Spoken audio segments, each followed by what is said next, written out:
Чудово. Шановні друзі, dear friends, good morning.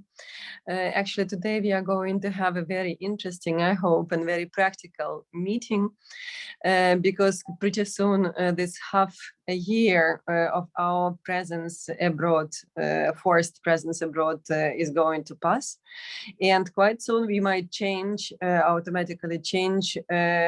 If not something happens, we will change our tax status, residence status.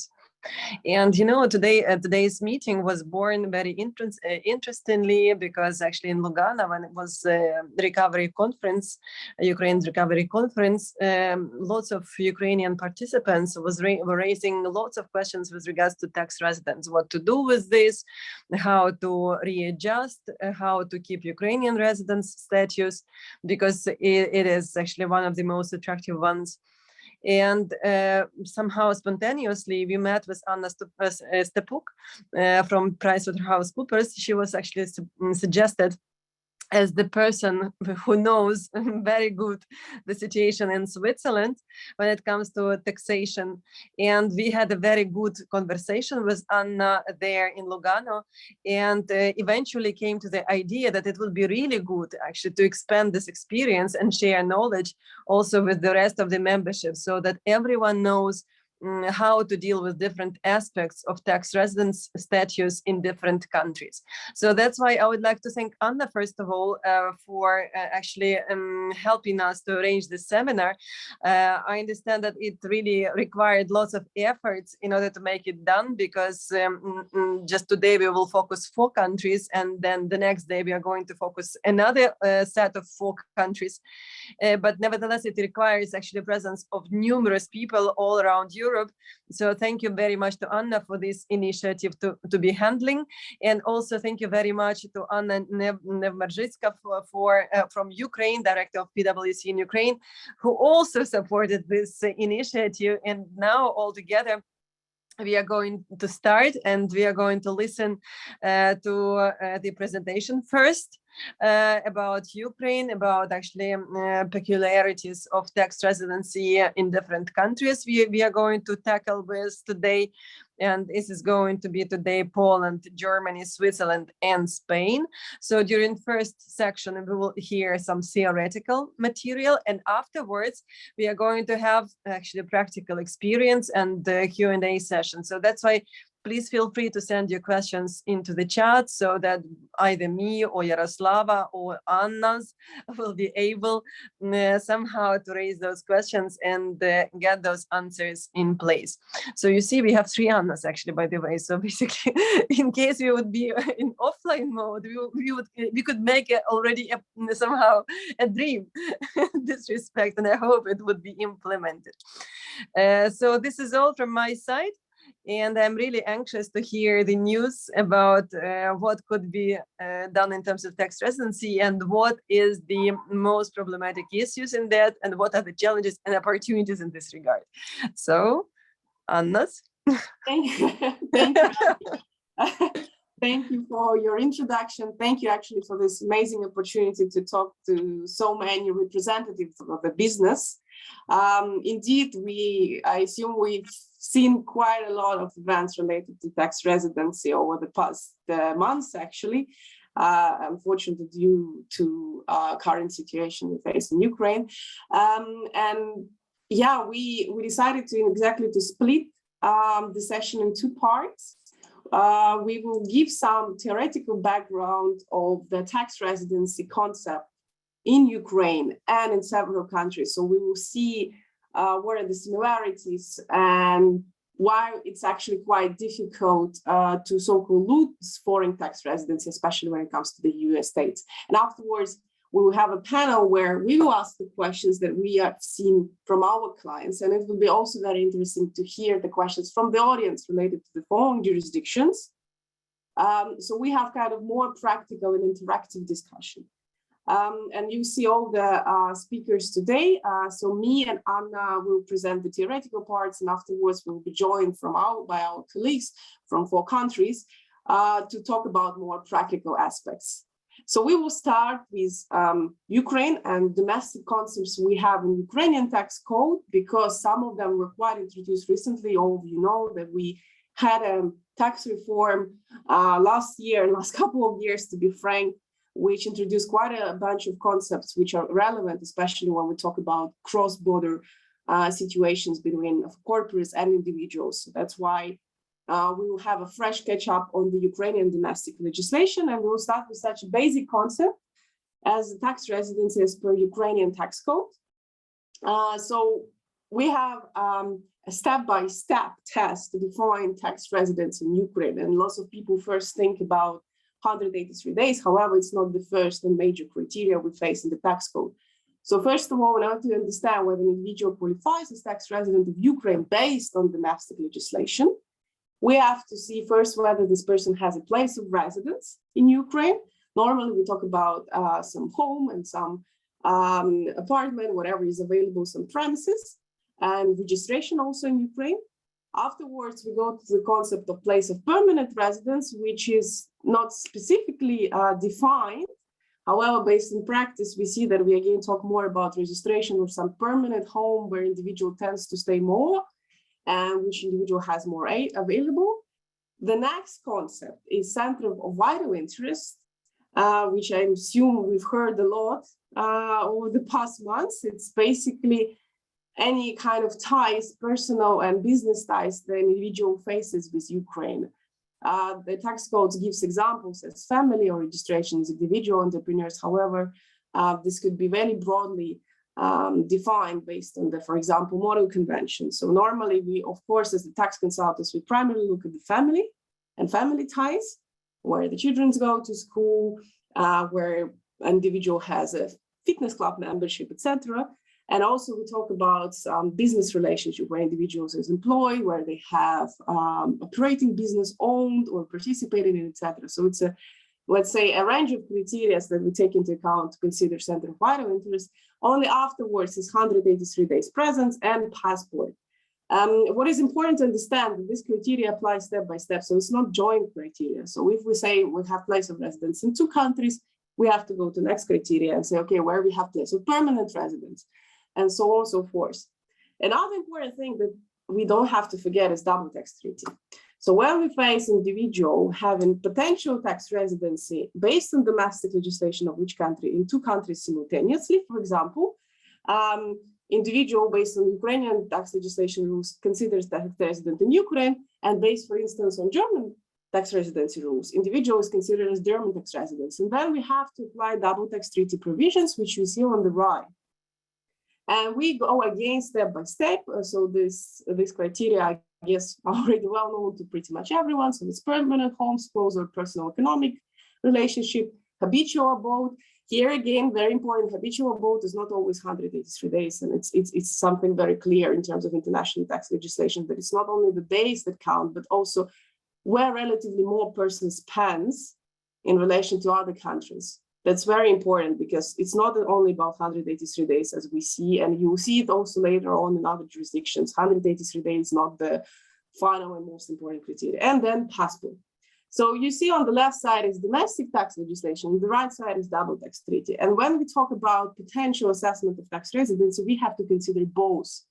So first, when we talk about Ukrainian individual, we have a look at the domestic tax legislation definition and see whether this individual qualifies as Ukrainian tax resident. And then we look at the legislation of the potential conflict of residency. And then we go to the double tax treaty reading and trying to assess between 2 countries where, based on this criteria, we can define individual as tax resident. So that's why this concept of tax residency is always sounds so easy, but actually it's quite a complicated analysis, involves at least 3 types of different legislation acts that the one should assess before defining tax residency. So this is about individuals. Now I'll give a word to Anna to talk about corporations. Yes, thank you, Anya. And Good morning or good afternoon to everyone. So the question why we actually, in all these questions about moving of Ukrainian people abroad, raise the question about tax residency of legal entity. So indeed, it is very much important. Yes, normally from Ukrainian domestic tax perspective, Ukrainian companies registered in Ukraine and operating under Ukrainian law, they are treated as Ukrainian residents and Ukrainian taxpayers in Ukraine. So it's clearly set in the Ukrainian tax code. So it's obvious that the registered company in Ukraine will be a taxpayer in Ukraine. But at the same time, we need to understand that the moving of people, especially if we are talking about significant movement of personnel of Ukrainian company abroad, might create a certain tax exposure, tax liabilities for Ukrainian company in those jurisdictions where those people are currently residing.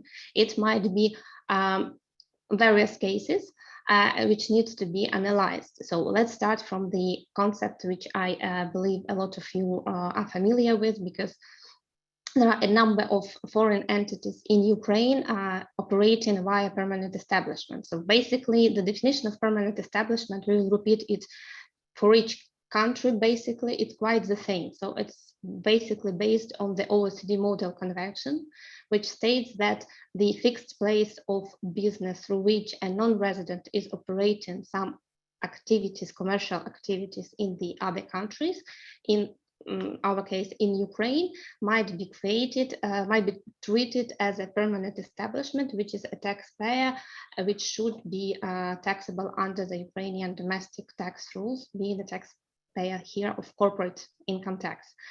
And to this point, it is important whether there is a fixed place of business where employees of such non-residents are conducting a commercial activity on the territory of Ukraine, because there's a specific exemption that in case those activities auxiliary, like preparatory, so not like the core activity of the foreign entity, then there is no permanent establishment.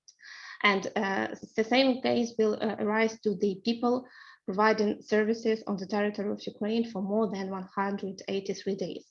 Why we raise this question right here? Because actually it's a mirror concept. It exists in Ukraine and it exists in other countries. So in case any of these criteria would be deemed to be exist for Ukrainian company abroad, that might create the recognition, creation of a permanent establishment of Ukrainian company abroad with a similar tax implications, but already based on the domestic law of that particular country. And you can move to the next slide. There is another concept which should be mentioned here. It's a place of effective management, which is introduced in Ukrainian legislation as well, which says that a non-resident entity can be treated as a taxpayer of Ukraine in Ukraine and pay taxes in Ukraine in case certain criteria are met, even though the such non-resident is actually registered in foreign jurisdiction and is operating in foreign jurisdiction according to the foreign laws. It might be the case, like the tax code provides a certain criteria based on which this place of effective management may be deemed to exist in Ukraine. It's normally the decision-making and management role being conducted from the territory of Ukraine. So it might be the case that some board of meetings are actually being taken place in Ukraine. It's in fact that even though the management is employed by foreign entity, but in fact is located in Ukraine and conduct day-to-day activities with regard to that non-resident entity in Ukraine. In case there are Ukrainian management who actually operates bank accounts and has power of attorneys to act on behalf of non-resident. In that case, from Ukrainian perspective, such non-resident may be treated as a taxpayer in Ukraine. But here it is important to mention that there is one specific of this concept in Ukrainian legislation, because in fact, being treated as a tax resident of Ukraine, such company will be subject to taxation only based on territorial principle. So only with regard to profits, income generated on the territory of Ukraine. So all other profits generated by such company would not be subject to taxation in Ukraine. And that's very much different the concept from those concepts we will see in other jurisdictions. Because from that perspective, it looks like from Ukrainian perspective, Ukrainian entity would be always registered in Ukraine, would be always a taxpayer in Ukraine. It may have or may not have a permanent establishment abroad, but actually from our perspective, we do not, Ukrainian legislation does not accept the fact that in case Ukrainian management conducting its activity with regard to Ukrainian company from abroad, not from Ukraine, for example, from Poland, from Germany, Switzerland, the countries we will talk about today, then those countries might treat this company as a tax resident based on their domestic legislation, but from Ukrainian perspective, this company will always remain tax resident of Ukraine and taxpayer of Ukrainian corporate income tax, which might create certain double taxation matters. Therefore, I would say the topic of discussion today is double taxation, which might arise both for individuals and for Ukrainian companies abroad, based on the fact that a number of those people who actually moved from Ukraine are not just like an ordinary employee. Sometimes it's also members of the board, it's top management of the companies. Therefore, while assessing potential tax exposures that might be associated with such movement, corporate tax aspects should be also taken into account, as long as it might create certain risks for Ukrainian businesses abroad as well. Anya? Yeah, thanks, Anna, for a corporate introduction. I mean, here we see, I guess, the rates everyone knows already by heart. We will see the rates for different countries. So you see where Ukraine stays in terms of the taxation rate. And we see that, I mean, 18% tax, everyone pays personal income corporate tax. CFC rules were introduced as part of tax reform. I'm going to quickly talk about it later. We have also something as a military tax for individuals in Ukraine, which has to be paid pretty much always. That's why we see that, first of all, which is important, if you keep Ukrainian tax residency, that means that you are still subject to ordinary Ukrainian taxation rules, and no one should not forget about that. Now, one of the things, oh, why it's not, okay. One of the things which was introduced effective as of this year, it was once already postponed, and we'll see whether it's going to be postponed once again. However, as of 1st of January 2022, CFC rules were introduced for in Ukraine, which basically says that any foreign company or structure which is controlled by Ukrainian tax residents or individual incorporation could be subject, it's a distributed profit, could be subject to taxation in Ukraine. You see all the criteria, and this is very relevant, especially for business owners, for individuals who now moved abroad and they set up, for example, local companies to conduct business. They have to consider that if they would be qualified as Ukrainian tax residences, all the potential foreign companies would be subject to CFC rules, and whether exempt or not, it would be subject to CFC reporting in Ukraine. Next year, or it can be done later, because first 2 years as of date of introduction, 2002, 2022, 2023, there is no fine for late filing and no penalty for late payment of tax liability. However, these rules are already in effect in Ukraine, and the one should also keep them in mind, especially if they want to qualify themselves as Ukrainian tax residents. Now we're done with theoretical, let's say, Ukrainian part of the presentation. If you have any special questions, feel free to ask them in the Q&A panel. Otherwise, we'll move to some generic overview, basic, similar to Ukraine, very basic concepts of taxation in the jurisdictions we're going to talk today about in the panel session. So you have some theoretical understanding on how to become tax resident based on which criteria, both individual and corporation, what are applicable taxation rates, and what you should be careful about. So we will start with some summary of the basic principle, and we'll start with Poland. Yeah, so actually starting with Poland, as Anna mentioned, so the idea of this slide and the next few slides would be just to provide you an overview of the general rules, how the tax residency and taxation of individuals and corporates are being assessed from the European countries' perspective, in order for you probably to be able to ask a particular questions during the panel when we will be joined by our experts, PwC experts from our respective jurisdictions. So let's start from Poland, because I assume that it is one of the most popular country in terms of the questions that might arise. So generally, actually not much differences from the definitions of what tax residency is compared to what we just discussed from Ukrainian perspective. So the rules are pretty much the same, but of course there are some peculiarities, let's say. So from perspective of Polish legislation, actually, if we are talking, let's start from the natural persons, so from individuals. Basically, the rules are tax liabilities of an individual will arise. They might be either limited or unlimited, depending on the residency. So it is important to understand that you might have certain tax obligation in Poland, irrespective of whether you will be treated actually a tax resident of this country or you will not be treated as a tax resident. So then for the tax residents of the country, of course, there is unlimited tax obligation, which requires to tax income on worldwide principle, so received whether from Poland or from any other locations.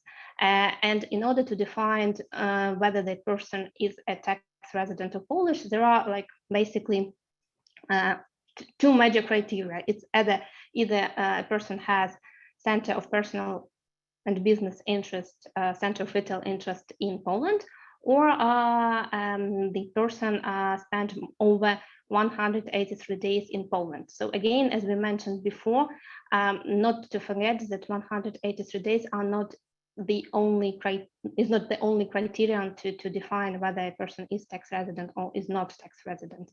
So with regard to number of days, it's easier to calculate, of course, in terms of center of personal business interest in the country. Here, of course, the similar criteria which we discussed earlier will apply. So it's the fact whether there is a place of permanent residence, whether the person has own or rented apartment in the country, whether family lives, all family members live with the person, whether the person has economic resources, so has economic income generated in the country, whether it worked for, has work, has some other type of income in particular country. So it's in terms of natural person, who those people with such criteria, they will be treated as a tax residents.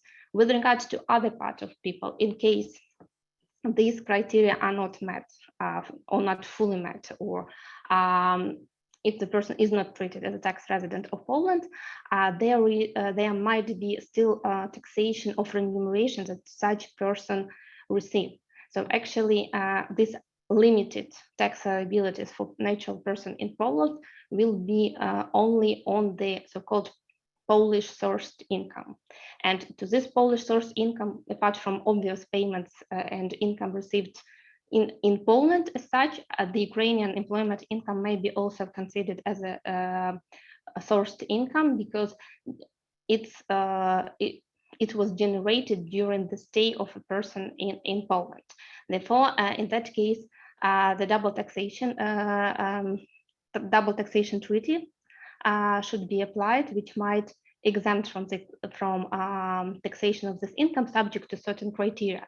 But there are likely chances that in case a person spent significant time during the calendar year in Poland, so significant time, I mean more than 183 days, that such income should be taxed in Poland, and then there should be taxation in Poland on top of that taxation that happened in Ukraine. And to this aspect, important is to understand the procedure of how the additional paid tax might be credited or refunded under the Polish domestic legislation, and we will devote time to discussion of this aspect during the second part of our seminar when our experts will join us. So basically the idea is that you need to understand that there are two aspects of potential taxation of your presence in foreign jurisdiction, in particular in Poland, and depending on that, the tax implications might arise for you. For a legal person, unlike in Ukraine, this place of effective management generally exists in domestic legislation for cases, so that not only companies registered in Poland will be treated as a taxpayer, but also those companies that are registered in other jurisdictions, but whose management activities, day-to-day activities, are actually being held from the territory of Poland by the Polish residents. So again, if we are coming to the cases that we have Ukrainian peoples moved to Poland and who will be ultimately treated as a Polish resident, that would be also the case that Ukrainian company might be treated as a tax resident of Poland, and then will be liable to the taxation in Poland according to the domestic rules, in addition actually to those taxation and rules which exist for Ukraine. And here it is important to mention that this permanent establishment concept, it also contains one of the criteria that the place of management could create a permanent establishment of non-resident on the territory of the country. So basically similar criteria as to the place of management may be treated. So in similar circumstances, it might be the case that the management resides in Poland, for example, and the question is then which concept should be applied, whether it should be the concept of permanent establishment, which means that only a portion of profits of Ukrainian companies should be allocated to such permanent establishment and taxed in Poland. So not all income, but only those that are generated in the country. Or alternative scenario is actually the fact that the company may be reclassified from the Polish perspective into a taxpayer in Poland, which means that all income and expenses should be accounted already according to the rules of the Polish tax law with subsequent taxation. So it's an interesting combination, and basically which of this should prevail in case of Poland. We will discuss that later. We will specifically address this question during our panel session. But it looks then that actually Ukraine will lose a lot in case this kind of reclassification would happen because of the place of the management. Then obviously Ukraine will lose some money in terms of tax collection, no?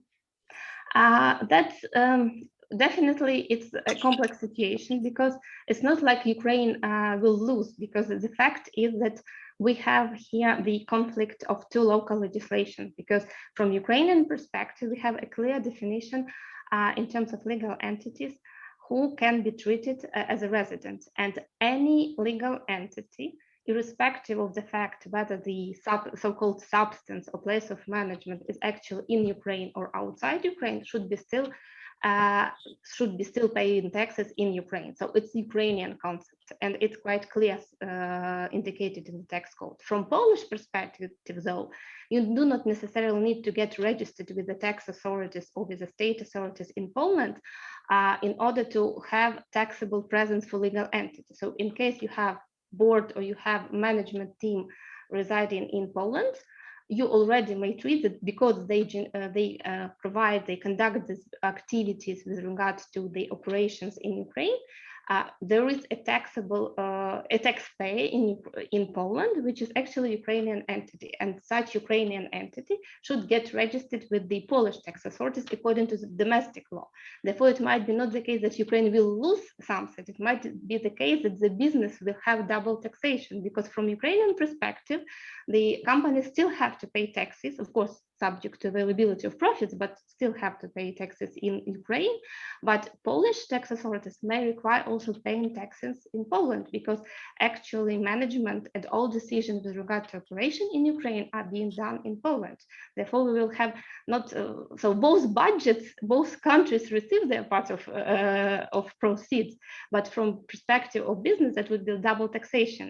And because we have the different domestic tax rules, I'm afraid the double taxation will not help us here in this situation. So basically, we will need to pay taxes in both countries in order to be compliant from tax standpoint. And that is actually a big issue, which we should also bear in mind when we are talking about moving people from Ukraine abroad, if we are talking about C-level executives, top managers, etc.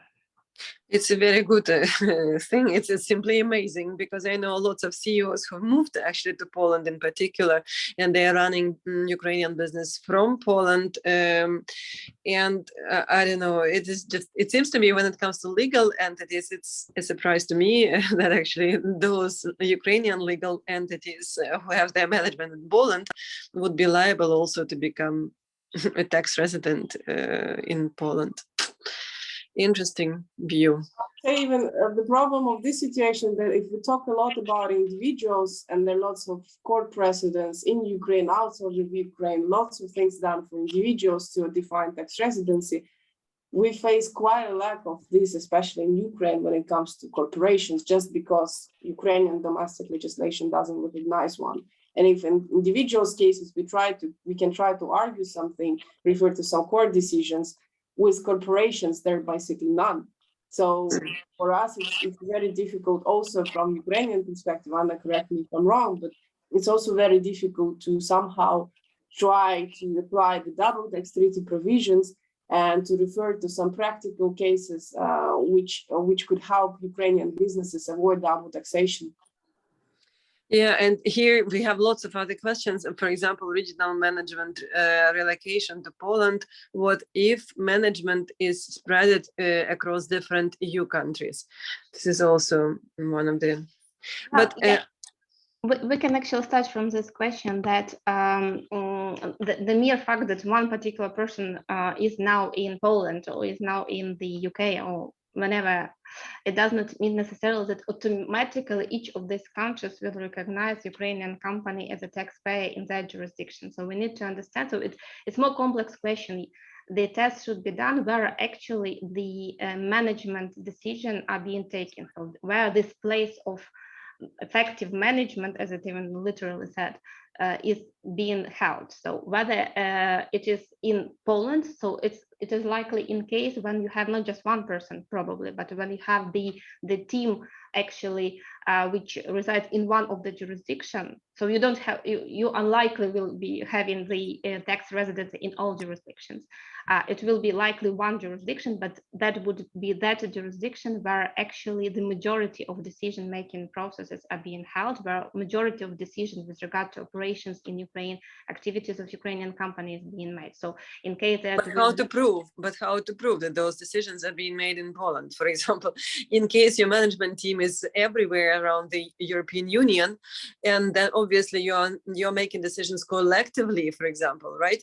Then who is going to qualify that decision is being done here in Poland, for example? That's the most complex part of this question, actually, how to prove whether you have the place of management somewhere or you have it in a particular country. So from one perspective, I understand the basis for this question would be likely, what if the management is spread across different countries where there is the possibility not to say that the risk exists. So it might be the case that really people are in various jurisdictions, including Ukraine, for example. Not all management team might leave the country. Yes, so some people might be still here, and therefore it's the moment that it's the time, I would say, to reassess how actually all this management process is being done right now. So where all people management team resides, for which questions and for which decision each of these people is being responsible right now. And this is subjective text, of course, but that is something that all companies who has such situation should make assessment. So it's basically very subjective, but you need to understand where the key person is, which scope of matters covering from that territory, or maybe he is just one of the person dealing with these matters and other person is actually, for example, in Ukraine, and they are cumulatively making decision on the matter. So it's indeed very interesting and very complex question, which should be done in case the management leave the country or when the team. And one more thing, which is, I think, from the poem concept is the most important, is board meetings. Resolutions and board meetings is something that is the easiest to catch because you put the time and the date and the people. And if you don't have them in Ukraine and if you have them in Poland, you already most likely are in the problem situation. If you have it in Zoom, for example, if you define it as a meeting point Zoom. Yeah, then we see who is where's the head of the board, where's the decision-making power is sitting, as Anna said. But normally, like, especially when we talk about, because we had lots of cases with migrating place of active management between the states. And the first thing and the most important, they look where the signatories on behalf of the company, where all the people with signatory rights are residing. And second, they look where all the resolutions are. So these are because these ones are easy because you have them in the register written. So it's easy for the authorities to catch. You just check the register, see who is the director, who has signatory power. And if he is, for example, in Poland, with single signatory right, you might have a problem. So I would say, of course, it's very difficult to assess when we talk about international businesses. It's very common that you have some local offices and local people. But then when I was seeing such a spread as it was asking the question, I think we need to talk more about not even place of active management when we talk about regional managers, but more about permanent establishment issue. Because that thing you can have as many jurisdictions as you want. Because place of active management, especially normally within the EU, you still have to come up with some country one. It's very difficult and highly unlikely that you have it in 5 countries within the EU. But permanent establishment, easy. You can have in 5 countries, you can have in 10 countries. And then it's even more a more realistic scenario in the particular setup. Yeah, just maybe one comment to this point that permanent establishment is easier to claim because you do not actually move residency of the company. You just say that a portion of profits are being generated from this country, and indeed you might have like multiple Ps across Europe in each jurisdiction, but from perspective of a particular taxpayer, permanent establishment issue is challenges from the tax authorities would be, let's say, if it is possible to say it's a better position, because in this case, all taxes that will be paid in those jurisdictions where the tax authorities will claim that the PE exists, they can be at least under the double taxation treated between Ukraine and those jurisdictions can be credited against Ukrainian tax liability. So it's a little bit better position than in case there will be any particular country that will claim that the entire legal entity registered in Ukraine is a taxpayer in their jurisdiction, because in that case we will have definitely double taxation matter.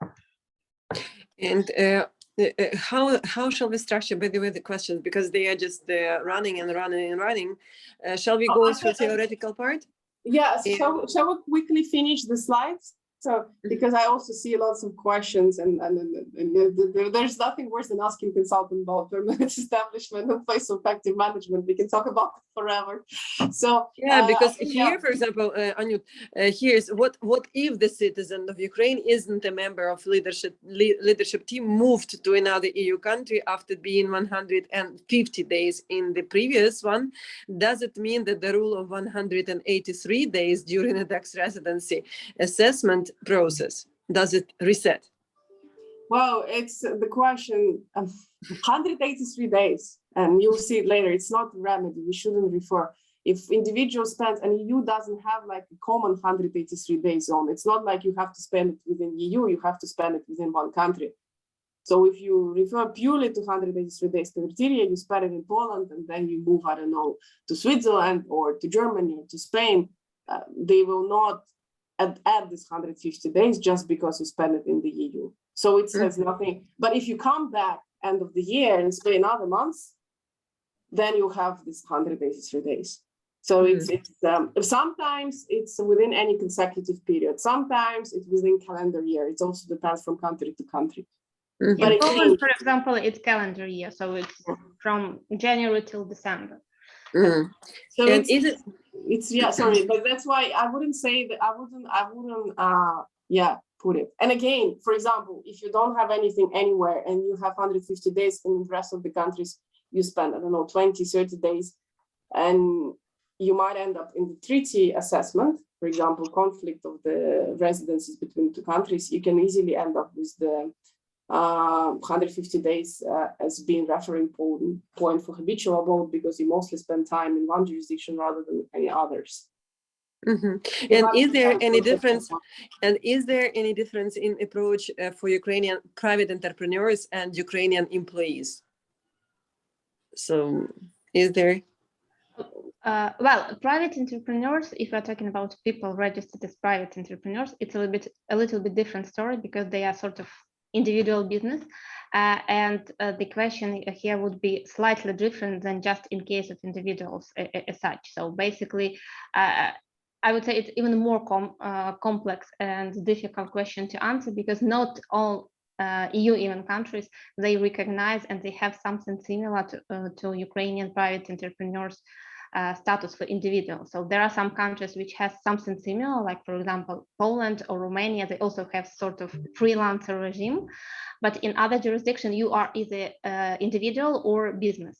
If you are individual, then see all the questions we discussed, it will be quite the same rules to define whether the person is tax resident in particular year or not a tax resident in particular year. If we are talking about business as such, then we look at another part of the slide, which is permanent establishment, that then business might have taxation in the particular country. So it's a complex question for private entrepreneurs indeed,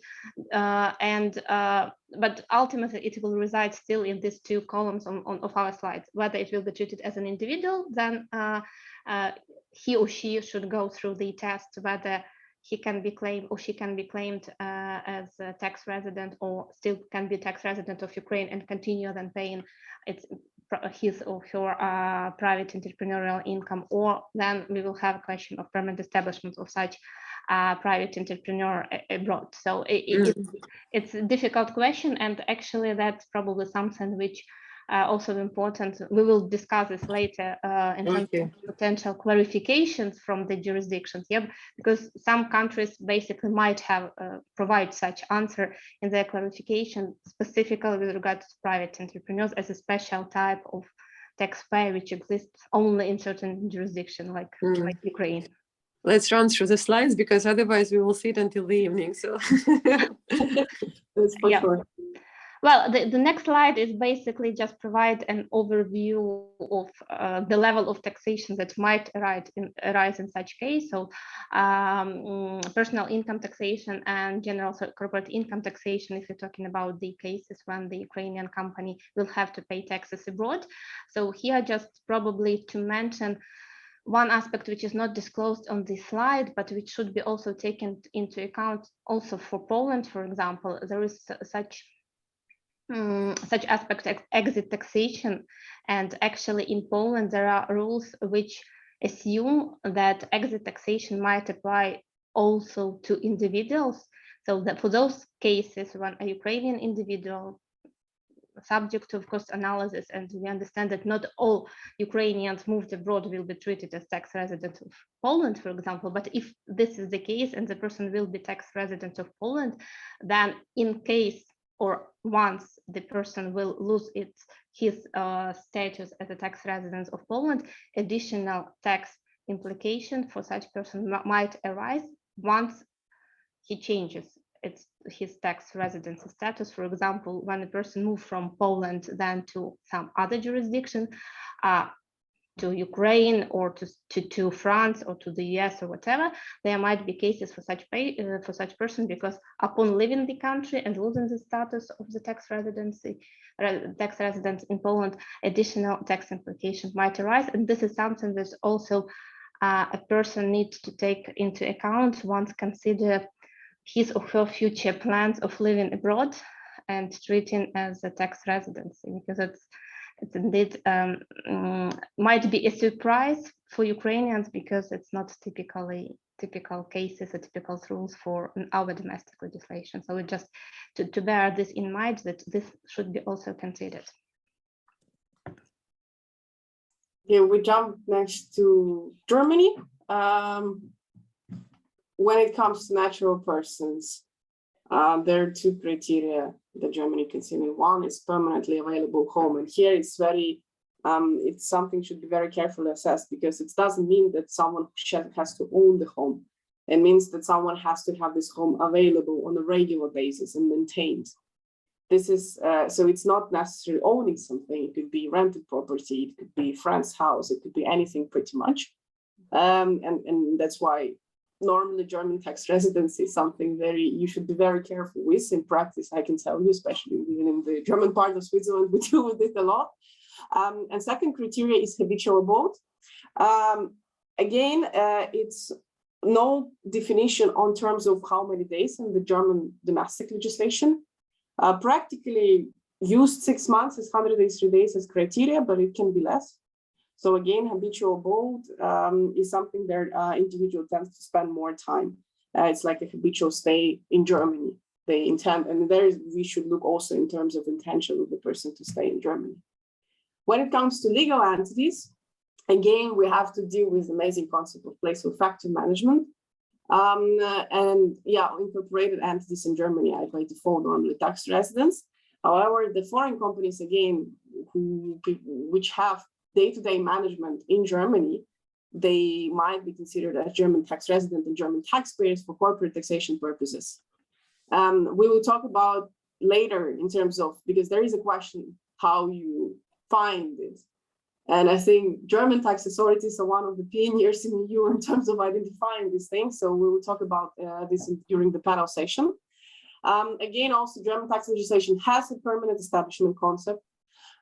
Again, similar, pretty much in most of the EU countries, these definitions are quite similar and based in the model convention. And it's basically physical place of business. It could be office, it could be branch, it could be factory, it could be lots of things that actually result in permanent establishment. So that's why when we talk about legal entities, again, we don't care not only about place of factor management and thus corporate taxation, but also we care about permanent establishment and how to attribute the part of the profit to permanent establishment and how not to tax it twice, which could be also very easy the case. In terms of the tax rate, well, Germany has quite significant tax rates, progressive scales for individuals, also some kind of, depending on the land, you could have a church tax on that. Germany has CFC rules, both for individuals and corporations. Again, very important for those people who own the businesses, for business owners. Also, not only in Ukraine, but abroad, this might be relevant. And for, also for legal entities, you see what are the tax rates and what are the applicable withholding tax rates that one should consider. And please note that in case the one is treated as tax resident based on place of factor management in Germany, these are tax rates on the right side, which can apply. And it's a big question what you do if you already have paid tax in Ukraine, as Anna said. Next is and just a second. How is the tax issue? How is the tax base calculated if the salary that the person gets from Ukrainian employees calculated in hryvnias? Who should convert the amount into local currency, and what exchange rate should be used? This is first. And if person lives in Germany as a refugee but has income from Ukraine and pays taxes in Ukraine, is he liable for German taxes? Again, a good question. We will keep a second question to the panel discussion, if you don't mind, because joining. Overall, in terms of the conversion and the taxation, so you have something as a yearly declaration that has to be submitted and prepared on a yearly basis by all the tax residents, also in Germany. I think it was also, by the way, a question, since from what period of time you have to pay taxes. It doesn't, like, now some of the people cannot define the tax residency at this point. That's why you have something which is a tax return, which is submitted the year following the tax period when you were deemed to be tax resident. That's why it means that the one should do a calculation irrespective. So it's a question how this Ukrainian sourced income would be qualified and determined in Germany. But normally you have to use a forex taxation rate depending on the type of the income, either on the date of receivable of the income or on the yearly basis. So it depends on the type of the income individual earns as well. So basically, yeah, so you calculate in hryvnias, you convert it, for example, based on the date of income received on the official foreign exchange, and then potentially make a tax credit and then pay tax. Like but it would be, but in case hryvnia devaluates, probably it's better to recalculate your income in Ukraine, get in Ukraine for the date of submitting the declaration. And then you would be, no, it's not possible. No, I mean, for the date of submission of declaration, I mean, I see Katerina actually joining as well. So probably hi, Anna. Answer this question then in terms of how you report the, what is the date of a tax rate used to convert? Yeah, so you basically, if we just assume a situation, a Ukrainian individual residing here in Germany on a permanent basis, basically, yeah, so he is treated as a resident of the company, so he has to like declare all his worldwide income in his tax return. And if we are talking about, for example, a salary received from the Ukrainian entity, then basically it is his salary income subject to German taxes. And for the individuals, the most types of the income, like Anna said, they are deemed to be received at the day of the actual cash inflow, so to speak. Yeah, so at the date of the actual receipt of the funds, and that's why I would rather tend to the judgment that you will have to look at what dates the income was basically received and transfer at the exchange rate as of the respective date. Yeah, and of course it the rate of the official bank, of the central bank, not of the black market, not of the gray market whatsoever, but the central bank. Some official rate, yeah, and there is also like an opportunity for, if you file a German tax return, you also always have like special fields in this electronic filing system, at least, where you can provide some explanations to the tax authorities. And if you have some concerns or doubts, you can just disclose your position and say that I treated this particular income like that. I recalculated the hryvnia amount and euro amount at the following exchange rate, and this is my position. And then you are like kind of treated as a yeah. So you just disclosed all the facts, and they can raise their concerns if they do not agree, but they cannot claim that you have hidden some information from them on that point. Yeah. Yeah. Sorry. Let's probably complete this. Yeah. Let's go quickly. First, we have two countries left. Switzerland. Well, in Switzerland, tax residency, it's very easy to become Swiss tax resident, actually. And this is one of the examples when you don't care about 183 days like at all. Because in order to become a Swiss tax resident, there's 3 criteria. So first is intention to reside permanently. So if person moves to Switzerland and considers, for example, enrolling kids to school next year, etc., they may already be considered as Swiss tax residents, or more than 30 days with intention, with the exercise of gainful activities meaning normally employment. So if individuals is employed in Switzerland, or individuals is employed abroad, but is conducting activities from Switzerland for more than 30 days, excluding short leaves, for example, I don't know, for vacation or for weekends, this individual might be deemed a Swiss tax resident, otherwise 90 days. So to become a Swiss tax resident, it's really easy because, and we quite often have to deal with double tax treaties because, well, 90 days, lots of people who go for vacations offering to Switzerland, they easily end up at this time limit. When it comes to legal entities, normally the Swiss companies by default are treated as Swiss tax residents. Also, although the Swiss company can be treated as tax resident in a different jurisdictions, this place of active management is moved to there. And again, we have also the concept place of active management, very often used, very well known. If the decision making, again, the board decisions, day-to-day management is performed from Switzerland, this company is deemed to be Swiss tax resident and subject to Swiss corporate taxation.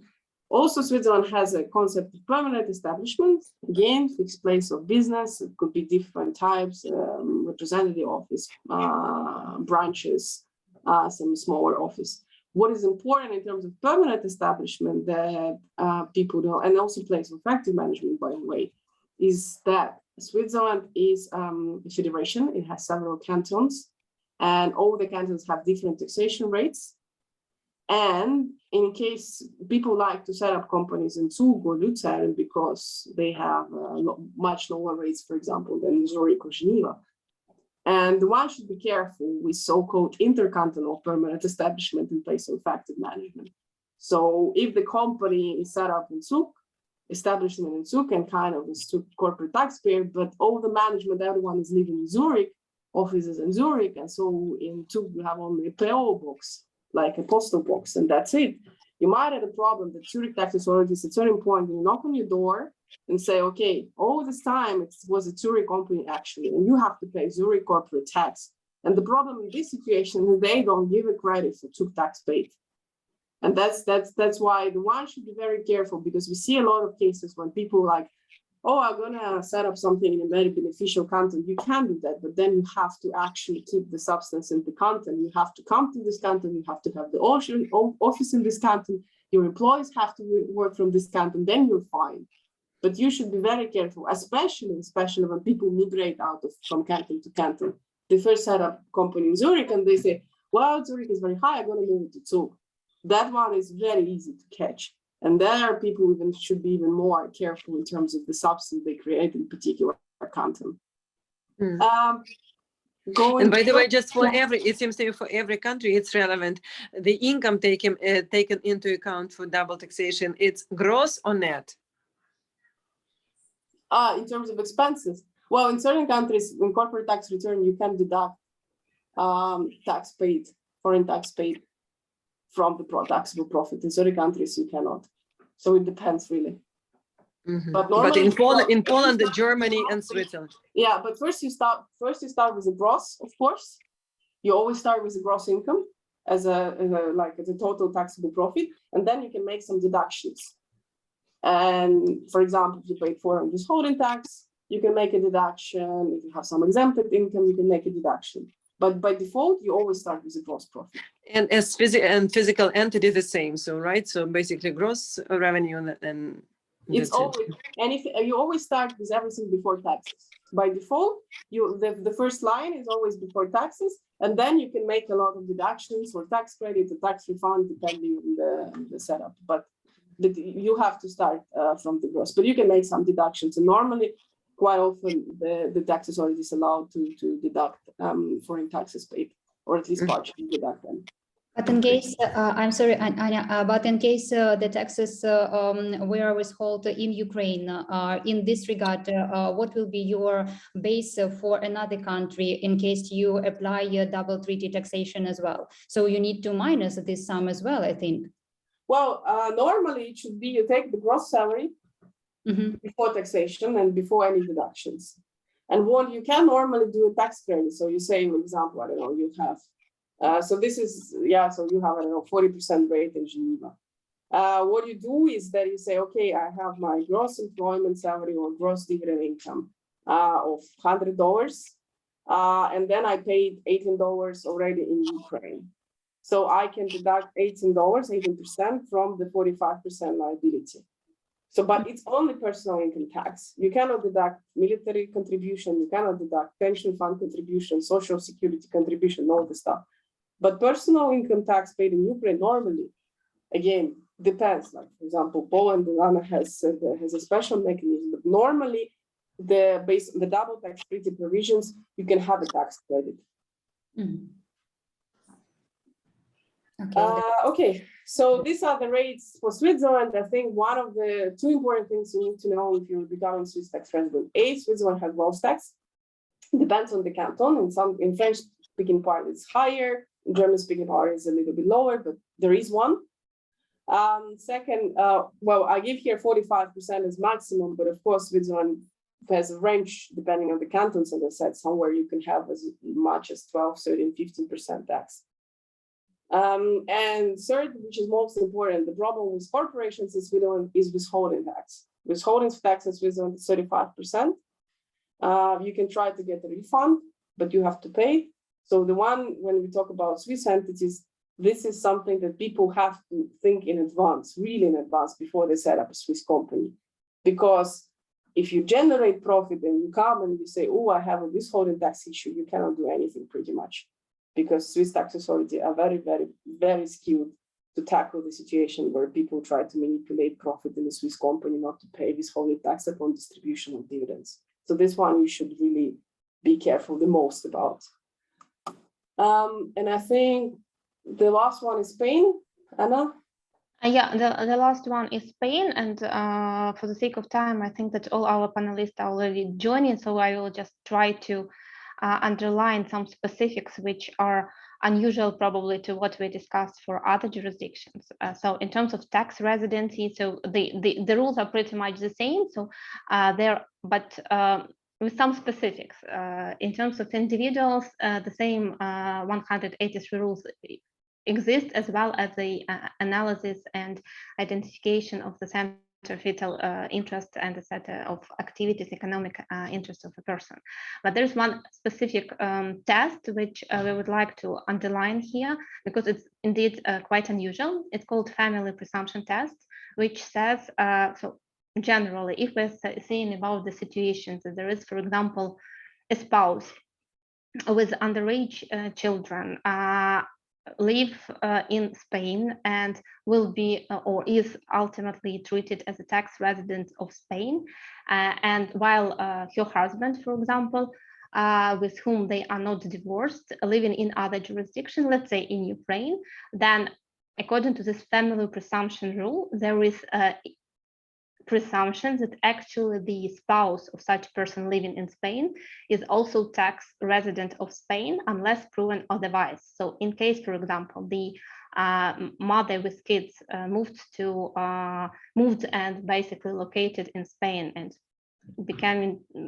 has become a tax resident of Spain, by this presumption rules, her husband, even if continue to live Ukraine, even if he cannot leave Ukraine for any other country, by this presumption rule, the Spanish tax authorities may believe or treat him as a tax resident of Spain as well. And in order not to be treated as a Spanish tax resident, the person should basically defend that he is not a tax resident of Spain. So this presumption rules is quite unusual. So I think that it's something that a person should bear in mind in case Spanish is chosen as a destination, let's say, location.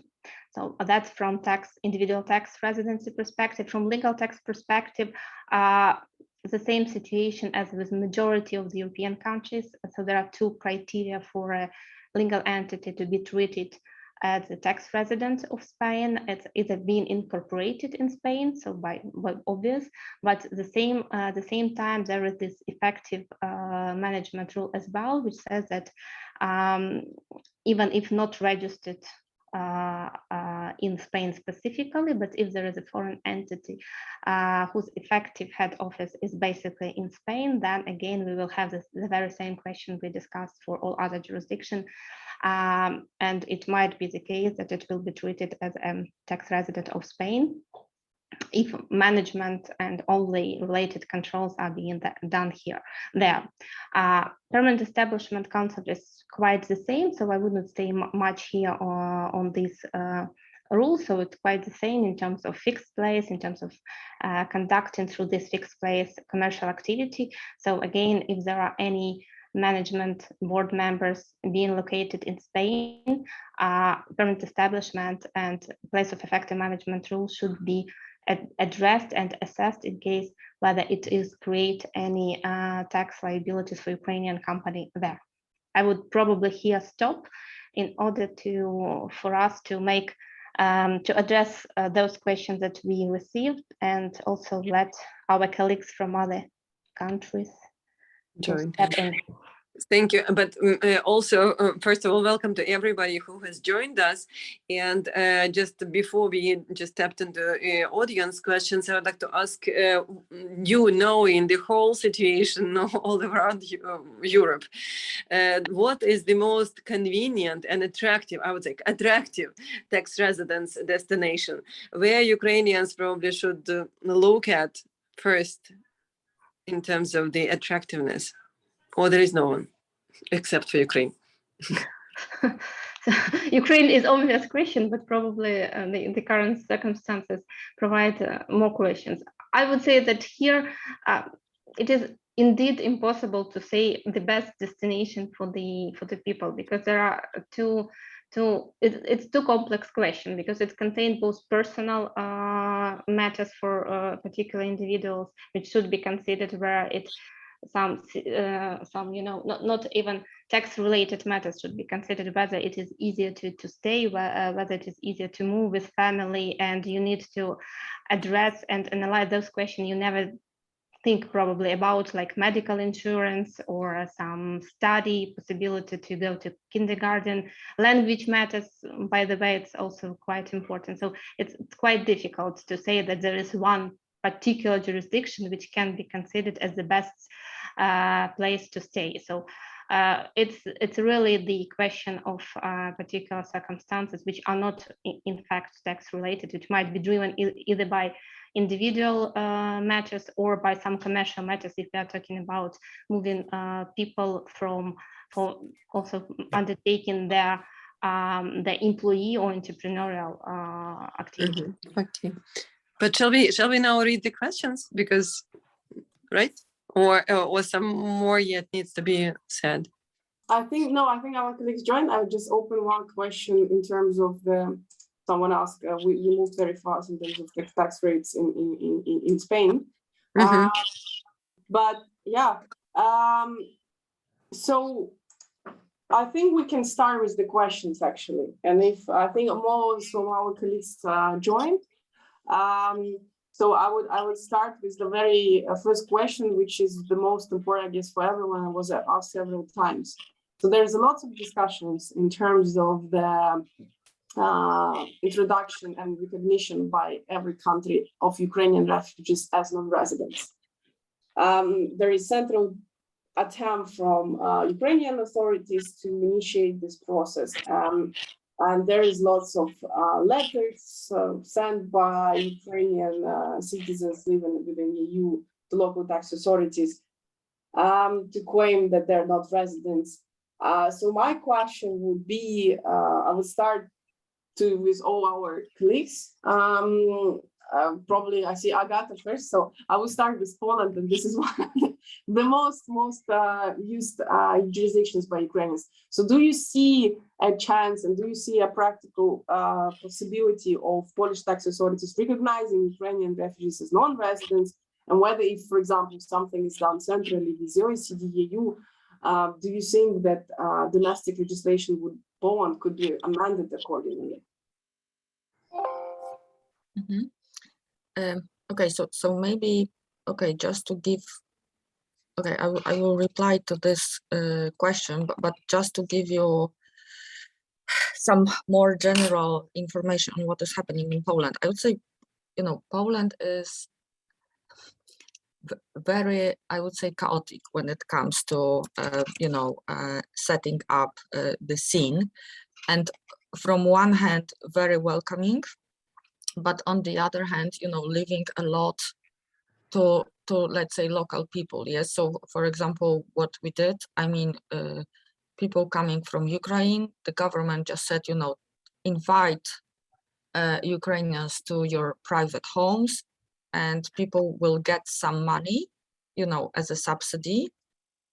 But we have very little sort of organized as a country, some, I would say, like you know, multi-stay hotels, whatever. Yes, so it was like that, you know, private people were helping private persons, and a lot was organized from bottom up. So Polish government also, and that's something which is, you know, very peculiar, I must say. They said that they are okay with giving a tax number to Ukrainians who will ask for that.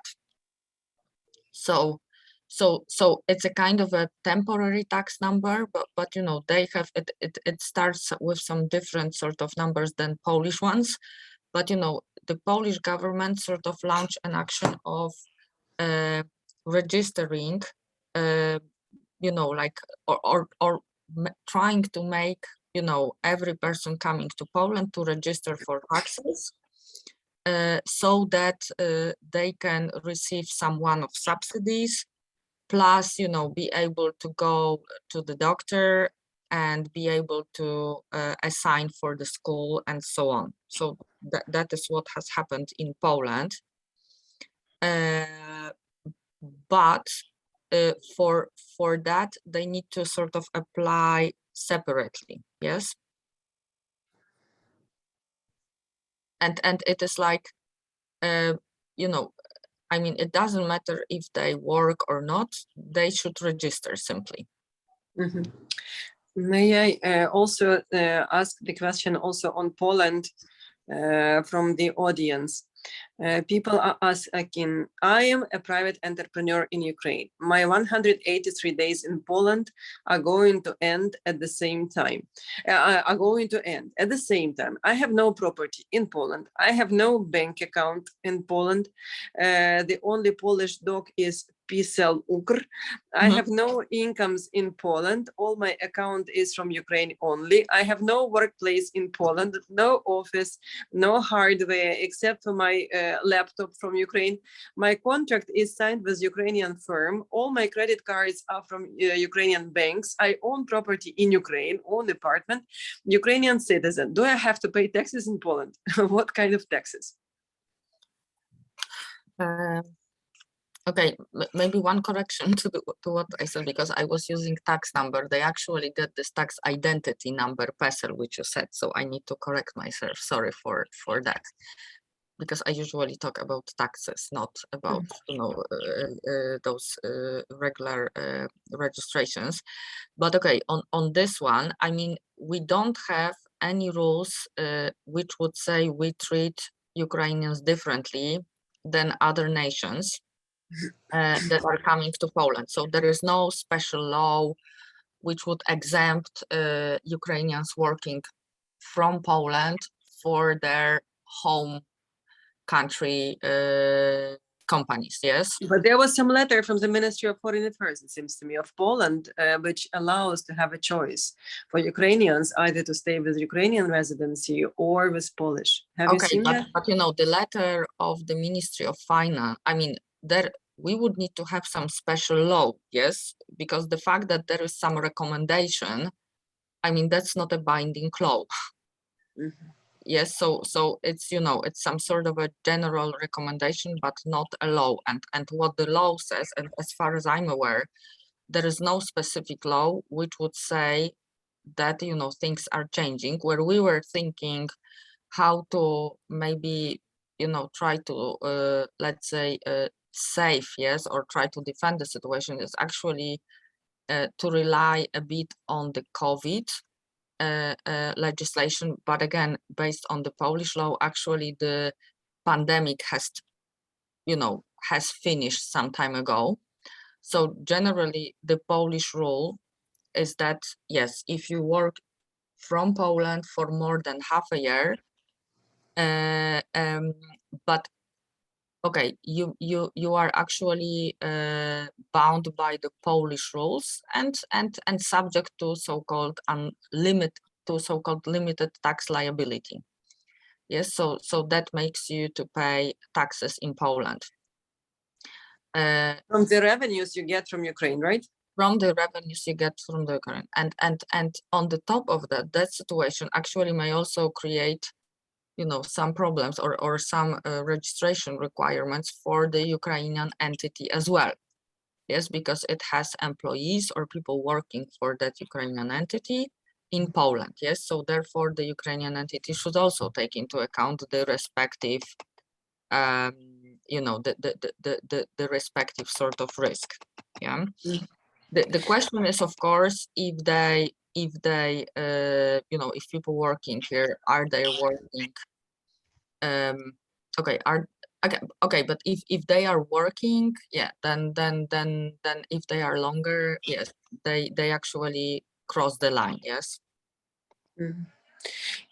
And is it correct, also specification question, is it correct that the term which entails the existence of private entrepreneur in Poland by Ukrainian company, if a directorate resides there, is 12 months, but not 6? Can you please ask once again the question?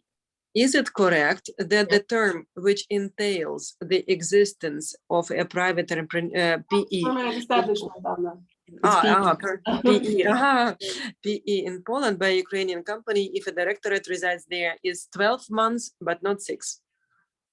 So Agata, we discussed briefly place of effective management and permanent establishment risks in case directors and management of Ukrainian companies, for example, reside in Poland. And the question it would be, if you have directors of a Ukrainian company operating business residing in Poland, would you have a permanent establishment risk if they reside for 6 or 12 months in Poland? Or you have place of effective management risk? I think this one was. Okay. Again, we don't have clear rules on that. If you read the rulings, that's, more than 6 months. I mean, 1 year threshold, that's for construction. Mm-hmm. But again, the question is, because, I mean, for me, the permanent establishment risk is always with the intention to conduct, permanent activity. So I think there is some hope, sort of, but again, it's not tested, to say that this is a temporary activity and not the intention to conduct a permanent one because of the, of the war, yes. Mm-hmm. Maybe that's some sort of an escape clause, but it's not tested, and also okay, there are rules, but the question is if they will ever sort of try to enforce it, apply them and force them, yes, giving the let's say all the political case, yes. If you don't mind, I will ask also one more question, probably to our Spanish colleagues. Marcus, if you can quickly address, when we talk about Ukrainian refugees in Spain, are they automatically registered with tax authorities? And whether you imagine that Spanish tax authorities would impose a different treatment in terms of tax residency, especially considering your special rules for spouse and children in Spain, and then the second half of this family not in Spain, and deeming all of the family Spanish tax residents. This is something we see quite often among the clients, that wife with kids is in Spain, husband is working, I don't know, in Switzerland, and try to claim himself Swiss tax resident. So the question would be, A, whether Spanish tax authorities would register everyone, and B, whether they would have some special rules as well. Yeah, and could you also put back the slide with rates in Spain, because people have missed to see that. Mm-hmm. Yeah, okay. Do you hear me? Yes. Yeah, okay, because I entered late. Sorry for not entering the meeting on time. Well, basically in Spain, when you are coming to Spain, you don't have to, the taxpayer will have to be automatically registered before the Spanish tax authorities. It is an obligation for the taxpayer. Unfortunately, in Spain, that hasn't developed any specific rules for Ukrainian refugees, or for even for COVID crisis in the past, for tax resident individuals or non-tax resident individuals. So it will have to be applied the internal tax criteria residence rules, determining whether this person, depending on how much time it would spend in Spain, or whether the family is living here, to apply the family presumption test. It would be the same treatment that for any other person or individual coming from other countries to Spain. If they meet any of the criteria for being resident in Spain, they will be treated as such. And they will have, of course, upon arrival, the obligation to be registered upon filing of a 130 form before the Spanish tax authorities to indicate which is their address and to be registered before the Spanish tax authorities. In terms of the family presumption test, it's the same. If the spouse and underage children who are depending on the marriage are living in Spain and are treated as a Spanish tax resident, either by the permanence test or by the Center of Economic Interest test, it would be a presumption that the non-resident taxpayer, the spouse, would be treated as a Spanish tax resident unless proven otherwise. And normally, the Spanish tax authorities are going to request a certificate of tax residence issued by the country of the third authority of the tax authorities where the non-tax resident taxpayer is living. So there is no specific rules for Ukrainian refugees or for any other specific situations. I will have to apply the ordinary criteria established in our laws. And what about Ukrainians who did not apply for the refugee status since they received a minimal contract in EU from a parent company with a work visa, but the majority income they must earn on the projects in Ukraine and taxes are paid accordingly in Ukraine? You mean if a person who will be a Spanish tax resident but providing services and carrying out employment income abroad? Yes. Yeah, well, basically, if you are a Spanish tax resident, you are liable on your worldwide basis. So any income obtained in Spain or abroad would be taxable. 47%. Yeah, 47% progressive tax rates. But of course, if you are paying taxes abroad, you will be entitled to claim a foreign tax relief on the taxes you have paid in Ukraine or any other country. And also, yeah, sorry. And are there any news about digital nomad visa in Spain? What is nomad visa? But I've heard it was planned to enter this procedure during summer 2022. Sorry, could you repeat the last question? Are there any news about digital nomad visa in Spain?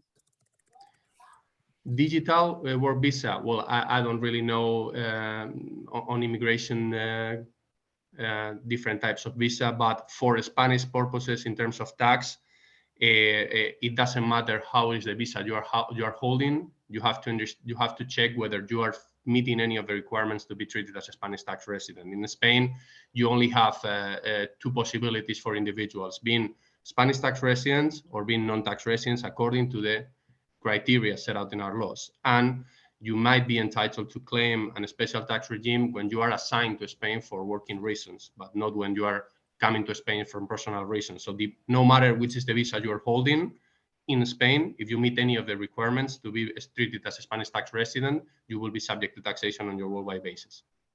Yeah, I think digital nomad visa is kind of a visa which allows you to work temporarily from another country. But it shouldn't be, it's like immigration visa, which allows you to stay somewhere, but it's not giving you some special taxation rules based on the domestic legislation of the country. So exactly. If you stay like 1 week, 2 weeks, it's one story, but if you have digital nomad visa and you move with all your family, then it's a different story. It's kind of, it shouldn't be used as exemption from taxation. It's more the question how you, for migration purposes, re-registered in the country. And there was another point that you asked me before, Anna, regarding what happened with a Spanish tax resident individual is earning some employment income abroad.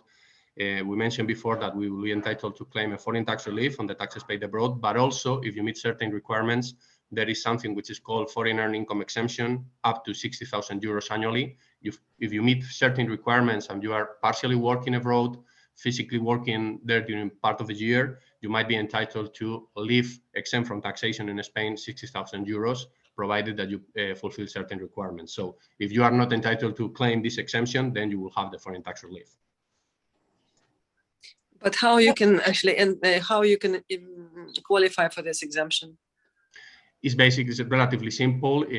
Imagine that you have a Spanish tax resident individual who spent, let's say, 3 months on a calendar year working abroad for a foreign company or a permanent establishment located abroad of a Spanish entity.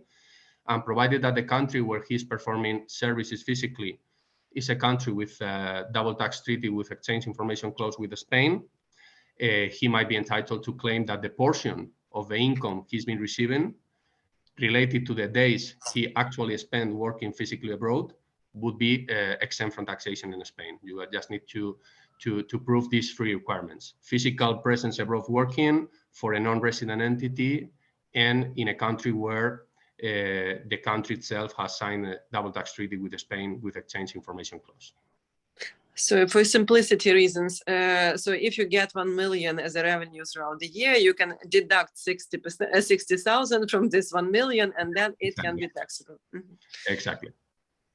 And colleagues, in general, considering that the different situation can happen and you can have permanent residence in Ukraine and permanent resident in any other country, is it possible to discuss with tax authorities of certain country that you would like to save your Ukrainian tax residence, to prove it somehow, to show some evidence that your economic interests are still there, or this is not discussable at all?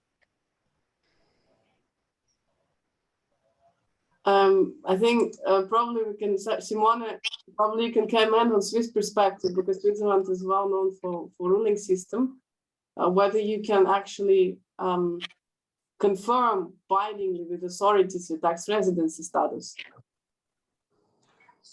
Mm-hmm. To be honest, I would not be aware that we have tried, but yeah. Okay. Then tax authorities are usually quite open. So. Okay. Since we are in Switzerland now, I mean, like on you, let's ask this Swiss question. Is social assistance from the state Switzerland taxable? Should wages be taxed from the employer's Ukraine if wages is deducted from social benefits? This is A, and the second was the question was on cars. It seems to me how much time? Just a second. I've answered it. They're very custom stuff. It's a more practical question. The cars I answered just in the chat because it's okay. Excellent, excellent. Thank you. But for employment income, yeah, probably Simone, you could comment. I think the first part was is social assistance from the Swiss state. That's not taxable.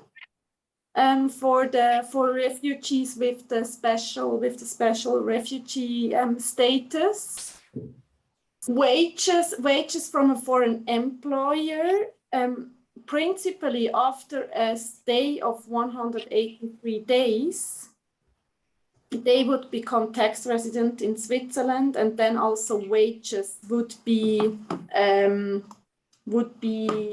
have to be taxed in Switzerland. So they would have to proactively approach the tax authorities and tell and inform them about their income. But in case, for example, Ukrainian tax rate is 18% plus 1.5% of military tax, and for example, in more attractive cantons like Zug, Schwyz, or whatsoever, whereas the tax level is less than in Ukraine, so obviously Ukrainian salaries would not be taxable additionally, right? So can you do a tax credit for Ukrainian personal income tax? Principally, you should be able. But just one moment here as well, Anna, you mentioned military tax and personal income tax here, and we need to deviate because it's two different cases. Because personal income tax, yes, it's potentially might be credited, but in terms of military tax, because it's special tax, which is not envisaged by the double tax treaty, so that's a different story. So basically 1.5 paid in Ukraine, it cannot be credited against any other tax liabilities for yeah, it's more like a special contribution, defense contribution. Yeah. So we don't credit, but personal income tax normally. But Simone, the question is because when it comes to foreign employment income, if the individual genuinely goes to other countries to work or whatever part-time, and then claims still tax residence in Switzerland, would you have a taxation in such case? Can you make a comment from German perspective? So, or you can comment from Germany. I think Germany is more fun. But I believe in Switzerland or in other countries should be the same situation. So you should understand that social support is named social help. So this means the social help will provide to the people if they're not able to finance their living cost by themselves. So in case you have income in Switzerland, in the Ukraine, the first step of each authorities in Europe, and at least in Germany, I believe, or the same in other countries, is to check if you are able to finance you by yourself. So if you are applying for social help, you have to present proofs of your income worldwide and also of your assets. So, and that means theoretically it's possible that you will have both social help from Germany, for example, and income in the Ukraine. But in the practical things, if you have more than, I don't know, 500 euros income in the Ukraine, so you will be not qualified to get any social help in Germany. Mm-hmm. And also maybe just a general rule for everyone, for every country, I guess. Please clarify how 183 days are calculated for Poland, but I guess for everyone. If I leave country for 30 possible days and come back, does new period of 183 days start to be calculated, or 183 days is total without any break during calendar year? 183 days calculation. How do we make it? So Okay. then start from, well, Marcus, would you be the first Yeah, one? well, if you want, I can start with Spain. Well, the 183 days calculation, it has to be made on a calendar year.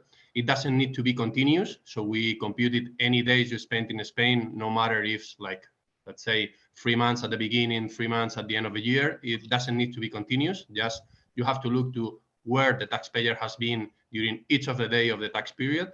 There is also a specific rule that says that sporadic absences out of Spanish territory are treated as days spent in Spain unless the taxpayer is able to prove tax residence somewhere else. So let's say, for example, that we have a person that is a Spanish or could be a Spanish tax resident, is placed in Spain, based in Spain, and he moved to work or for personal reasons 2 months to Germany or to Italy.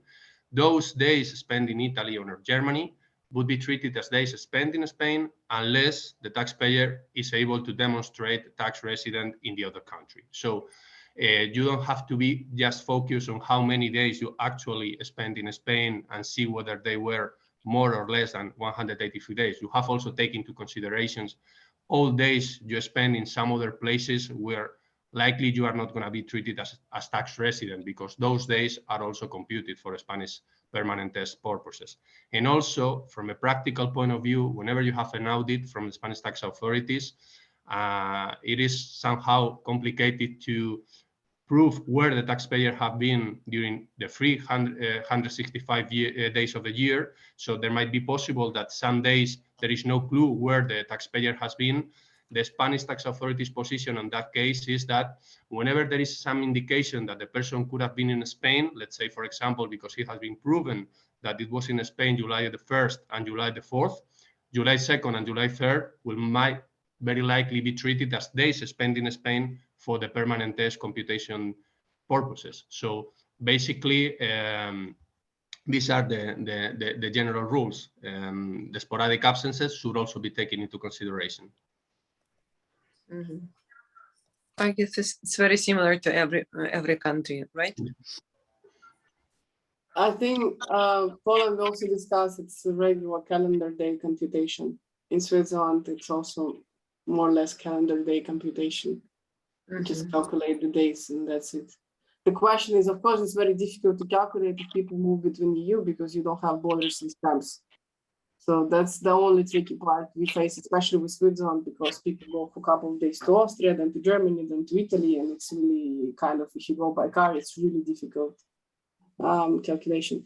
But what I hear is very important, by the way, a practical aspect that we should think about as well is the bank accounts. Because for bank purposes, you always identify your residency for the bank accounts. It's needed for CRS purposes, for automatic exchange of information, etc., etc. So what people also have to keep in mind that for the bank reporting purposes, for the bank account they have, especially abroad, they should be very careful on what information they give. And the compliance of the bank, we see it especially a lot in Switzerland. They might easily challenge the tax residency of an individual if they see that such person has a different, I don't know, for example, individual says, I'm tax resident in Ukraine, but he has German phone number, German residency correspondence address, German, I don't know, IP address using for banking, and then compliance comes and says, okay, we don't believe in Ukrainian tax residency. So people have to understand it as well. It's more relevant for like high net worth individuals, but we still like, because in Ukraine, these Ukrainian banks never have this practical issue, but in Europe, accuracy of the banking documents is a criminal liability for the compliance. That's why when we work with European banks and when you have European bank accounts or Swiss bank accounts, you have to be very careful on what information is there, and you have to be able to expect next year some questions from the bank compliance in terms of accuracy of the information field. Okay, the situation is following, and just other questions. A non-profit rep office, the director was originally in Poland. During war, one of the employees also moved to Poland, the second to Britain, still having their local employment contracts. How should taxation be dealt with in this case? And by the way, in parallel, there was some remark also, and do you give any individual consultations? Well, individual consultations, I think, I mean, you can, or they can contact you and we would just send, depending on the country. Yeah. All of us do consultations, I guess. Yeah. That's for sure. And on this particular thing, Britain, Poland, this moving, how should taxation be dealt with? Okay, so I understand we have a situation where we have Ukrainian employee, yes, working out of Poland. Yes. Following a non-profit rep office, director was originally in Poland. During the war, one of the employees also moved to Poland. It seems to me employee moved to Poland, Ukrainian. Okay, the employee, but stays on the Ukrainian contract, yes, all the time. So here actually we have two options, either the Ukrainian, because, okay, and you say it is like a rep office, yes? Yes. Okay. So, okay, but if that's employment contract, that means that either the Ukrainian employee needs to sort of, because, okay, sorry, rep office does not create a permanent establishment in Poland, yes? So that's an important fact, meaning that actually as long as it is as long as it is, there is no permanent establishment, there is no need of registering. If the Ukrainian employee is working longer than 183 days, then okay, it needs to register for taxes in Poland.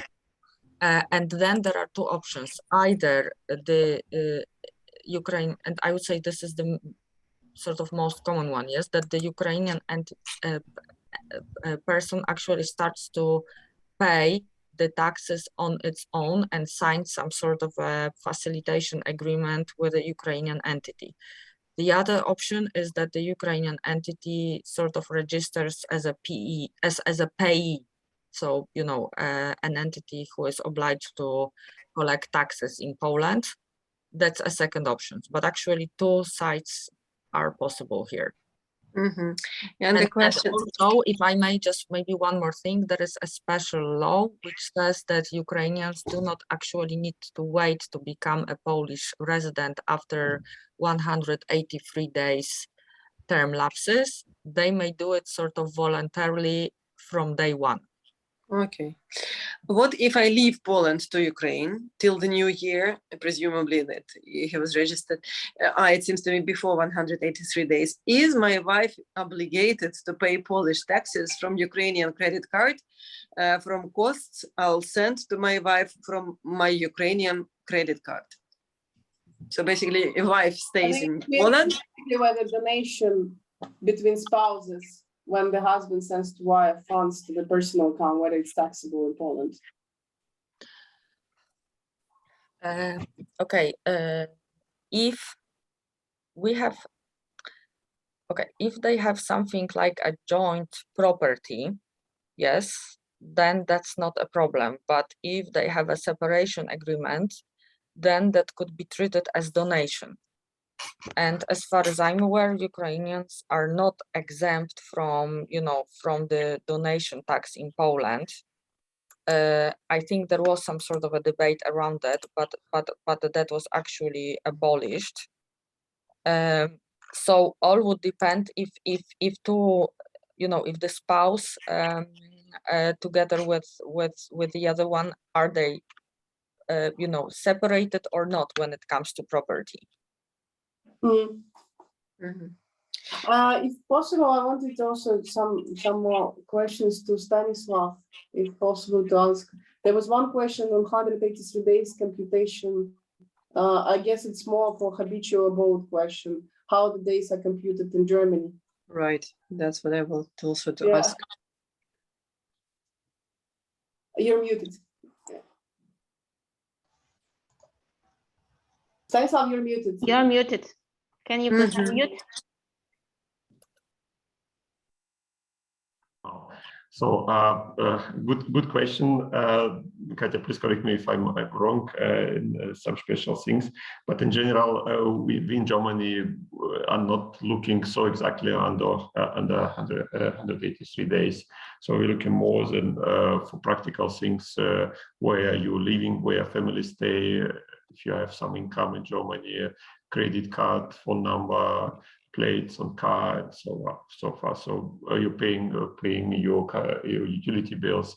All these things are indicators for have a permanent residence in Germany more than this 183 days. So it's simple thing. So we are not fixed on the days. So. Maybe more important also, or in addition to what Stanislav mentioned, also the intention is very important. So if a person is like coming to Germany, say in September or in October, so also in the second part of the year, with an intention to live here like for a really considerable period of time, then this person would generally be considered as a tax resident starting from September of the respective year. So the part of the respective calendar year, it would be already considered as a tax resident, although he spent less than 183 days there. But in case, for example, let us assume that we can be treated as a taxpayer of Germany, of Switzerland from day one or after 30 days of being there. But then this very person spends more than half a year, or he has family, for example, in Spain, and he spends more than half a year in Spain. It means that Spanish authorities would probably claim that he is also a tax resident there.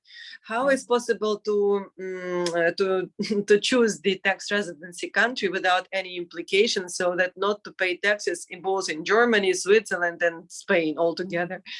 Yeah, and Ukraine as well.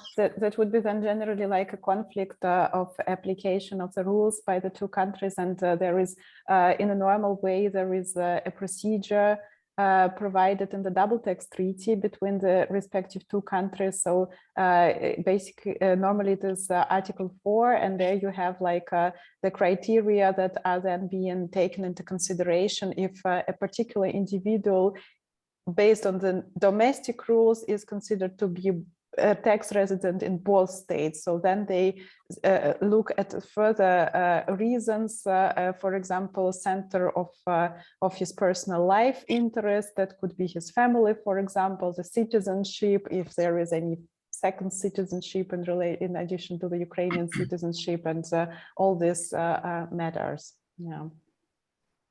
Yeah, in Spain is the same. Basically, it is not something that the taxpayer may choose. It is something that has to be applied according to the tiebreaker rules of the applicable double tax treaty, if any, as our colleague has explained. And normally, it would be tax resident in the country where he has habitual permanent dwelling at his disposal, or otherwise, if it has habitual permanent dwelling at the disposal in both countries or in none of them, then you will have to go to the Center of Vital Interest test. That is normally in practice the tiebreaker rule that is most applicable, because at least in my experience, when you have residence conflict, normally the taxpayer has permanent dwelling in both countries, so you have to look to the Center of Vital Interest.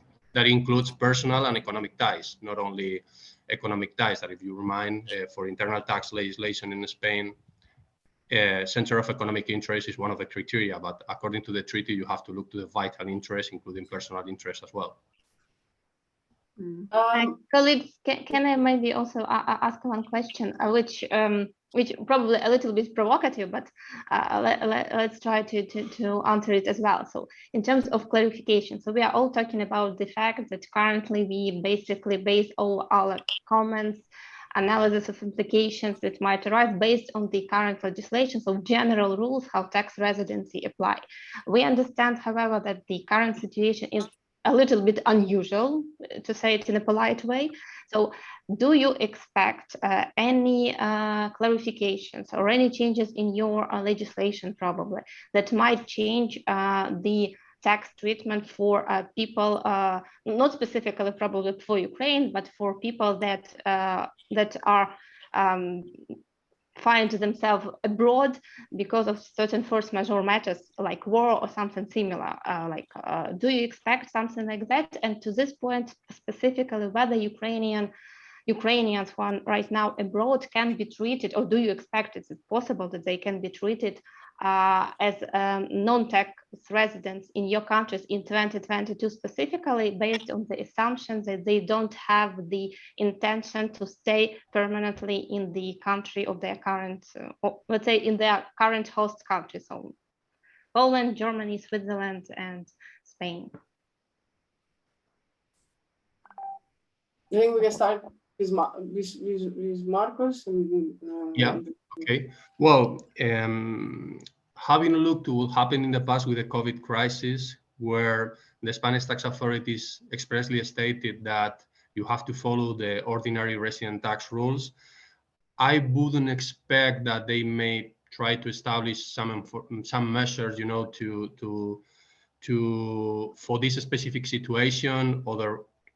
Although I think it would be reasonable, you know, to amend, you know, the law, or to establish a specific law for Ukrainian refugees in order to not consider them as a Spanish tax resident if they have an intention to remain in Spain indefinitely and they have come just because of the war situation.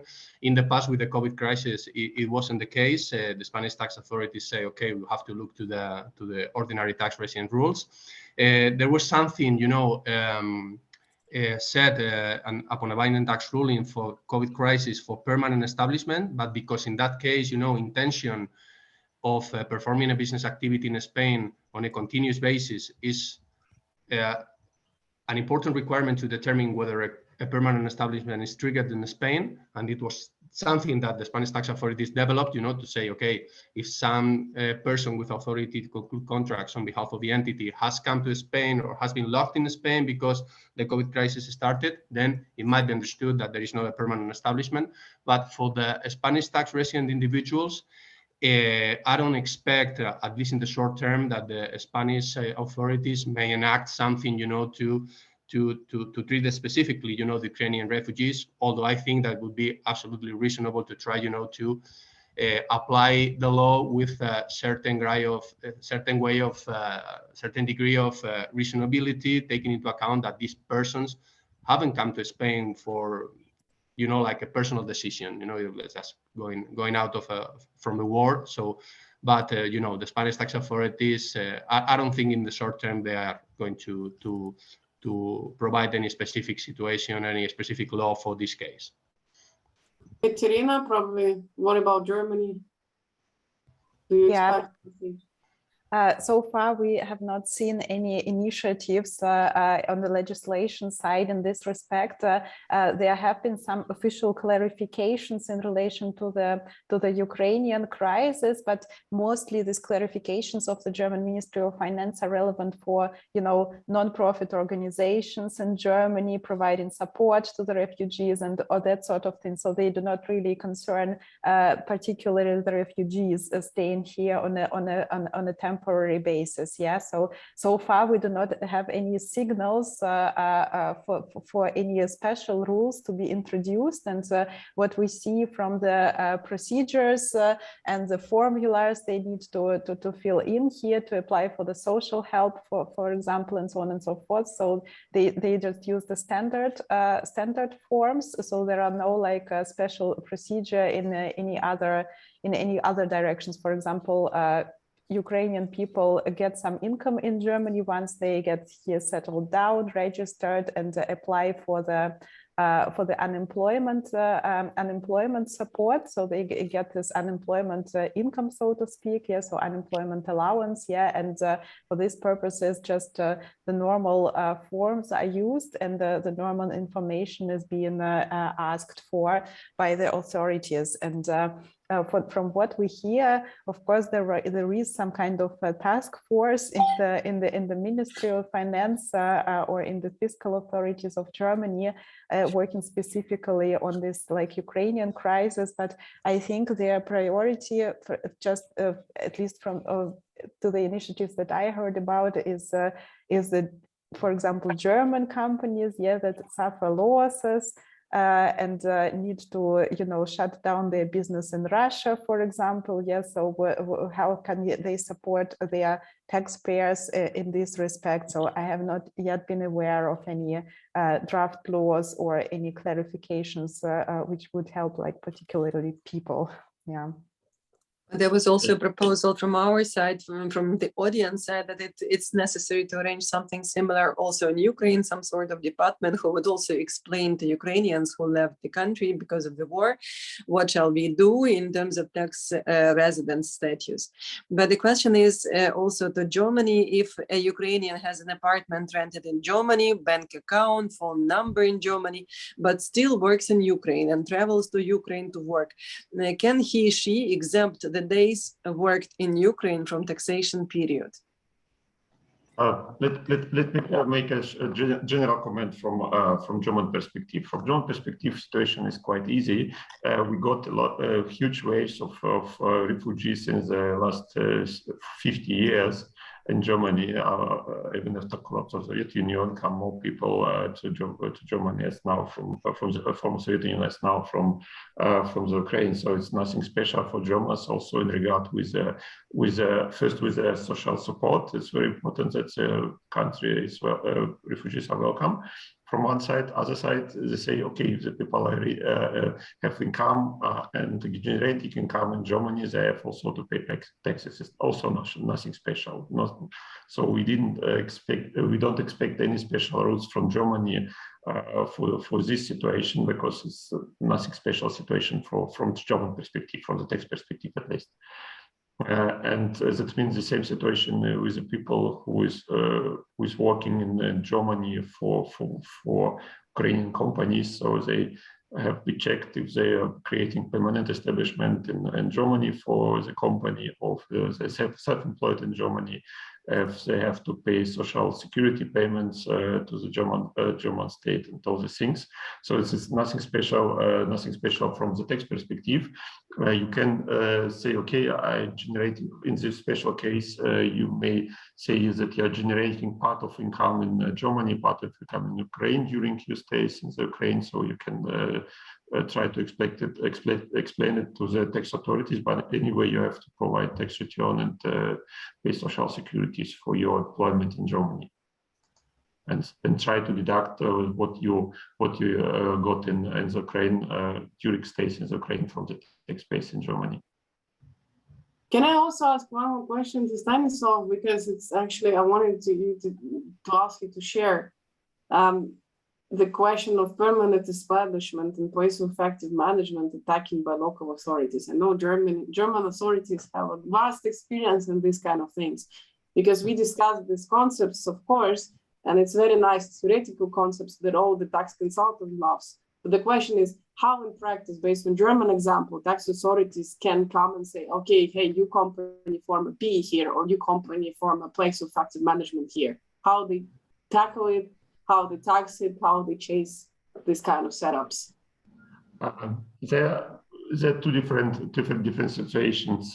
First thing is a place of management in Germany, which is leading to the creating of the German worldwide taxation for this company. If the management of the company is sitting in Germany and managing business from Germany, making decisions most important, making decisions from Germany.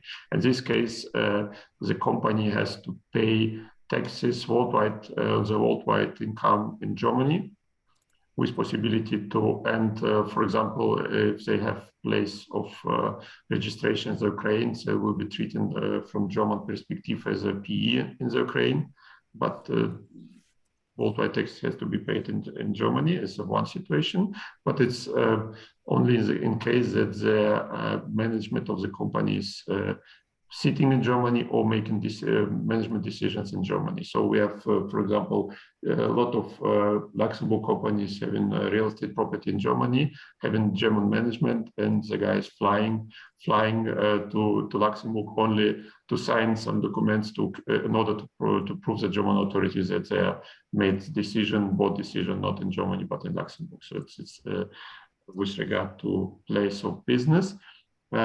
And with regard to PE, in general terms, every one employee of the Ukrainian company sitting in Germany creates PE in Germany. Simple say, and you can then apply, for example, to be recognized as representation office, or to say that the person has to pay only social security payments and taxes in Germany on his income. But in general terms, one person working for Ukrainian company in Germany is a permanent establishment in Germany. And how they find them out? Like how the tax authorities would know? It's a good question. So I believe currently the German tax authorities is quite relaxed.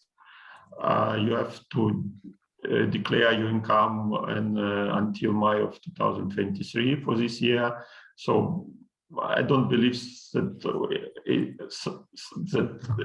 nobody in Germany on the tax authorities now care about taxes which have to be paid by refugees. But if the people will stay more than until end of this year, the question can rise. So in the practical terms, I would say if the war is to end until end of the years and people are back to the Ukraine, so nobody will in Germany seriously try to find out if they had to pay taxes in Germany for this period of time. But sorry. Colleagues, we are really very close to run out our time. Let's cover one or maximum two questions. And just for our audience, we will collect all questions that were not answered yet. And we will prepare the written shared answers to them and share with the registered users. Maybe just very short questions where the answer can be yes or no. Dear colleagues, we have a board of management, CEO or citizen of Ukraine located in Ukraine, and C4 citizen Poland. Currently located in Poland, has an apartment and family in Poland. Do I understand correctly that we have to open permanent establishment in Poland? Maybe like yes or no? Generally, yes. Mm-hmm. Yes. Okay. And also one more question. In case of reaching 183 days in other country, when does the residency and obligation to pay taxes started? Is it after reaching 183 days or starting the moment of arriving in country? I think this is very general question for any country. It can be relevant. I think it's pretty much the whole tax period. And it's not about 183 days again. I think we briefly touched this question during discussion. So if you qualify tax residency criteria for financial year 2022, you are viable to taxation for the whole 2022. Only in Switzerland, you might have a special, like as a day of first entry, you can try to claim. Normally, it's the whole tax period in most of the countries. Mm-hmm. Same for Spain. It's the same in Spain. You have to look to the whole calendar period, and if you meet the requirements, then you are going to be liable as Spanish tax resident. And the reporting period starts in 2023? Yes, the personal income tax return for 2022 has to be filed within the months of May and June of the following year. Okay. It's And pretty much everywhere. So people, because you never know when you become tax resident and where, theoretically. That's why people have a possibility beginning of next year, identify their tax residency for 2022, and then fulfill their tax reporting obligations in the respective country. okay, and maybe let's the last one question to finish with Switzerland. Practical situation. I live in Switzerland since war and intend to stay here permanent permit. I work for Ukrainian company and my income is taxed in Ukraine. Does the double tax treaty apply in this case? Am I correct with assuming that I will continue to pay taxes in Ukraine as long as I am employed there and pay no income taxes in Switzerland? Correct or not?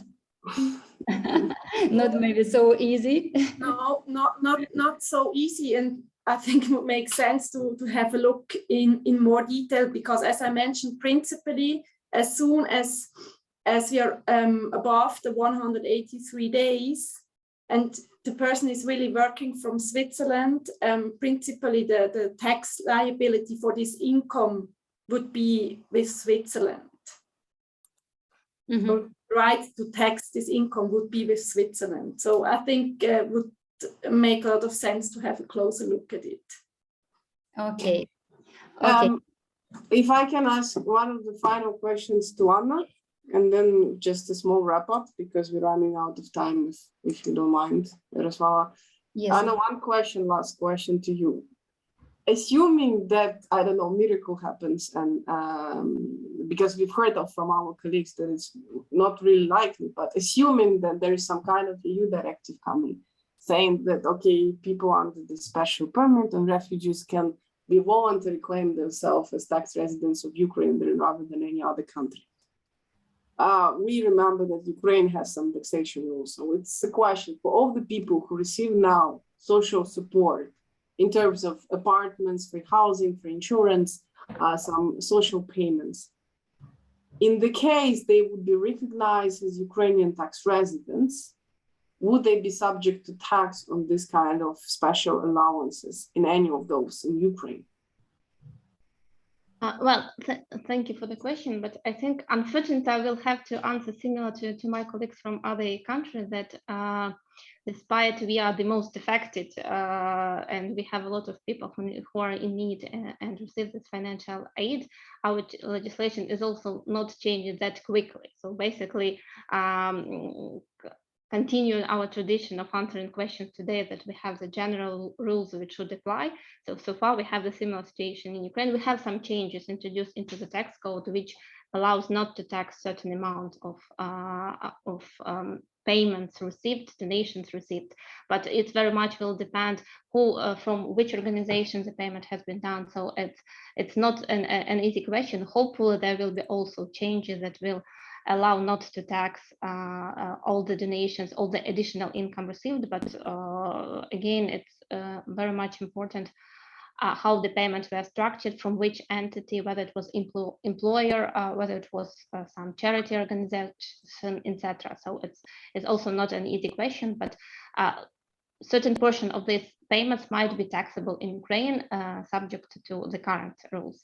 But certain changes might happen also in the Ukrainian domestic legislation. So I think we all rely on some further clarifications and further amendments, legislative amendments in this regard. And probably, as we are already running out of the time, probably from my perspective, Yaroslava mentioned a few times just an easy question, let's say yes or no. I'm afraid that the whole topic we discussed today is not an easy one, and there is no yes or no question. So we cannot say even to all those questions where we say generally yes or generally no. It's not automatic answer that people abroad are automatically tax residents in the country where they reside, or they are still automatically tax residents of Ukraine. So it's the question that should be indeed analyzed. I know that as a consultant, I would be sound quite pathetic, but indeed it's really very much depend on a case-by-case analysis that should be done actually by individuals themselves, probably even for corporation, companies, employers to assess implication both for themselves as legal entities operating now not intentionally but still from foreign jurisdiction, and for their employees as well. So that's my takeaway from our discussion and from all those comments I received from colleagues in foreign jurisdictions. Thank you, Anna. Thank you so much. Sashka, maybe one final question with regards Yes. to calculator. Is there any like simple calculator which can allow you to calculate your tax obligations in any of the countries which we were discussing today? You normally have something online, actually, if you just Google it. Very simple. Can you then share with us, right? Yeah, So well, we can find, because in Switzerland, for example, you have a calculator, but for different cantons, special one. And yeah, well, it's in local language, of course. But in Switzerland, for sure we have something. I mean, I can send a couple of cantons. yeah, it would be really excellent, because in this case, people could play with this and can look at their own individual figures and then figure out what would be the level of their tax exposure, and it can really facilitate things for certain, or actually make them worse. I don't know, whatever. Not them very happy. But for me, it's also one probably final remark is that we had a discussion, as Anna said, it's now lots of more questions than answers. And we should be very careful, because we see lots of now trend to refer to some letters of someone to someone where they say about something. Oh, because the tax residency and taxation basic principles are the core of any tax code of any legislation. And however would we be optimistic, the one should always refer primarily to the legislation, because most of the letters or answers or phone discussions with the tax authorities are non-binding, unless you have a full binding ruling, which is not available in most of the jurisdictions, actually. That's why you should always consider primarily the legislation, because eventually the argument in the court or everywhere would be the primary would be the law and not the phone discussion with the tax authorities on Friday evening. And so we need to be careful. And when it comes to this trend to and this very common logo, oh, Ukrainians are non-residents or residents or whatsoever, first thing, refer to the law. And as long as the law is not amended, we can be as much optimistic and as much understanding as consultants, but we still are basing our conclusions on the law. And that's how tax authorities operate as well. That's why for now, it's very difficult. As you have seen for the jurisdictions we discussed, it's very difficult if the criteria are fulfilled not to claim themselves as tax residents. We've seen now that 183 days is like either one of criteria or not criteria at all for defining tax residency. So it's going way beyond 183 days. So the one should not forget about this 183 days. It's not the only one, and it's not the remedy for anything. There are a few countries in the world that use it as the major criteria, but you've seen that the countries we discussed together today, it's not the one and the sole one. That's why really you need to be very careful, and you need to be very careful when having these very optimistic letters or some discussions with someone without any legislative grounds at the moment, at least. Probably they will appear in future, but based on what we discussed with colleagues so far, we're a little bit more skeptical about it at the moment, unfortunately. May I also remind that we are going to continue our discussion, but related to other countries, Belgium, Netherlands, Slovakia, and Great Britain on 16th of August. So I think that we still have a number of questions not answered. We will collect them, and it will take some time for us to prepare answers. But in any case, we will try to address all of them. From my side, thank you so much for your expertise and for all your answers. It was really practical. Anna? Thank you. Thank you indeed. Insights are valuable and very precious. So we keep on keeping in touch. We'll keep in touch. Thank you, everyone. Have a nice weekend. Thank you. Thank you. Thank you. Bye. Thank you. Bye. Bye.